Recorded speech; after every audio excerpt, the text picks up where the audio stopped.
হরে কৃষ্ণ।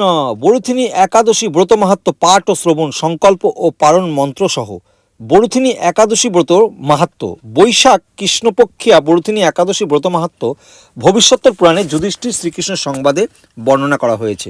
যুধিষ্ঠির মহারাজ শ্রীকৃষ্ণকে বললেন, হে বাসুদেব, আপনাকে প্রণাম। বৈশাখ মাসের কৃষ্ণপক্ষের একাদশী কী নামে প্রসিদ্ধ এবং তার মহিমাই বা কী, তা কৃপা করে আমাকে বলুন। শ্রীকৃষ্ণ বললেন, হে রাজন, ইহলোক ও পরলোকে বৈশাখ মাসের কৃষ্ণপক্ষে একাদশী বরুথিনী নামে বিখ্যাত। এই ব্রত পালনে সর্বদা সুখ লাভ হয় এবং পাপও ক্ষয় ও সৌভাগ্য প্রাপ্তি ঘটে। দুর্ভাগ্যা স্ত্রীলোক এই ব্রত পালনে সর্ব সৌভাগ্য লাভ করে থাকে। ভক্তি ও মুক্তি প্রদানকারী এই ব্রত সর্বপাপ হরণ এবং গর্ভবাস যন্ত্রণা বিনাশ করে। এই ব্রত প্রভাবে মান্ধাত্তা, ধুন্ধুরমার আদি রাজারা দিব্যধাম লাভ করেছেন। এমনকি মহাদেব শিবও এই ব্রত পালন করেছিলেন। 10,000 বছর তপস্যার ফল কেবলমাত্র এক বরুথিনী ব্রত পালনের লাভ হয়। যে শ্রদ্ধাবান ব্যক্তি এই ব্রত পালন করেন তিনি ইহলোক ও পরলোকে সমস্ত প্রকার বাঞ্ছিত ফল লাভ করেন। হে নৃপশ্রেষ্ঠ, অশ্বদান অপেক্ষা গজদান শ্রেষ্ঠ। গজদান থেকে ভূমিদান, তা থেকে তিলদান, তিলদান থেকে স্বর্ণদান এবং তা অপেক্ষায় অন্নদান শ্রেষ্ঠ। অন্নদানের মতো শ্রেষ্ঠ দান আর নেই। পৃথ্বীলোক, দেবলোক ও মানুষেরা অন্নদানেই পরিতৃপ্ত হন। পণ্ডিতেরা কন্যাদানকে অন্নদানের সমান বলে থাকেন। স্বয়ং ভগবান গোদানকে অন্নদানের সমান বলেছেন। আবার এই সমস্ত প্রকার দান থেকেও বিদ্যাদান শ্রেষ্ঠ। কিন্তু এই বরুথিনী ব্রত পালনে সেই বিদ্যাদানের সমান ফল লাভ হয়ে থাকে। পাপমতী যেসব মানুষ কন্যার উপার্জিত অর্থে জীবধারণ করে, পুণ্যক্ষয়ে তাদের নরক যন্ত্রণা ভোগ করতে হয়। তাই কখনো কন্যার উপার্জিত অর্থ গ্রহণ করা উচিত নয়।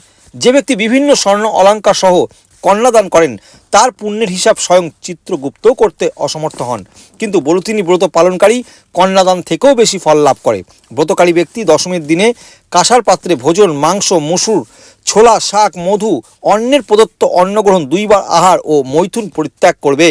দ্রুতক্রিয়া, নেশাজাতীয় দ্রব্য, দিবানিদ্রা, পরনিন্দা, পরচর্চা, প্রতারণা, চুরি, হিংসা, মৈথুন, ক্রোধ ও মিথ্যাবাক্য একাদশীর দিনে বর্জনীয়। কাঁসার পাত্রে ভোজন, মাংস, মসুর, মধু, তেল, মিথ্যাভাষণ, ব্যায়াম, 2 বার আহার ও মৈথুন এসব দ্বাদশীর দিনে পরিত্যাজ্য। হে রাজন, এই বিধি অনুসারী বরুথিনী ব্রত পালনে সকল প্রকার পাপের বিনাশ এবং অক্ষয়গতি লাভ হয়। যিনি হরিবাসরে রাত্রি জাগরণ করে ভগবান জনার্দনের পূজা করেন তিনি সর্বপাপ মুক্ত হয়ে পরম গতি লাভ করেন। তাই সূর্যপুত্র যমরাজের যাতনা থেকে পরিত্রাণের জন্য পরম যত্নে এই একাদশী ব্রত পালন করা কর্তব্য। বরুথিনী একাদশী ব্রতকথা শ্রদ্ধা বলে পাঠ বা শ্রবণ করলে সহস্র গোদানের ফল লাভ হয় এবং সর্বপাপ থেকে মুক্ত হয়ে বিষ্ণুলোকে গতি হয়। হরে কৃষ্ণ। তো আপনারা দশমীর দিন সংকল্প করবেন। সংকল্প মন্ত্রটি হচ্ছে, একাদশং নিরাহার স্থিতা অহম অপরিহহানি ভক্ষামি পুণ্ডরিকাক্ষ শরণং মে ভাবা অচ্যুত। এবং দ্বাদশীর দিন যথাসময়ে আপনার স্থান অনুযায়ী ঠিক সময় মতন পঞ্চবিশেষ দ্বারা কৃষ্ণপ্রসাদ গ্রহণ করে পালন করবেন। পালনের মন্ত্রটি হলো, ওং অজ্ঞানতিমিরান্ধস্য ব্রতনানেন কেশব প্রসিদ্ধ সুমুখনাথ জ্ঞানদৃষ্টি প্রদভব। হরে কৃষ্ণ।